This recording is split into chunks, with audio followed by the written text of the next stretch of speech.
umaga mga kabombo, mga ka-Sir binaigting ng BARM government kaluwang ang International Development Partners ang paghahanda at koordinasyon upang mapanatili ang kapayapaan bago ang kauna-unahang parliamentary elections sa Setyembre 14. Sa isinagawang Peace, Public Order, Safety, Security Sectoral Working Group meeting, binigyan ni Apos Representative Bird House ang kahalagahan ng mataas na antas ng seguridad upang matiyak ang kapayapaan at maayos na halalan sa rehiyon. Dinaluhan ng pulong ng 28 kinatawan mula sa iba't ibang ahensya ng gobyerno at international organization sa pangunguna ng BPDA.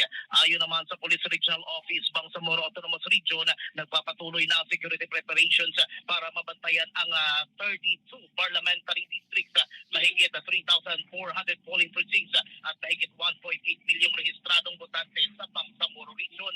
Samantala, sinabi naman ni Western Mindanao Command na patuloy sinabi ng Western Mindanao Command, mga kabombo, na patuloy ang pagbaba ng aktibidad ng communist threat groups sa mga nakalipas na buwan.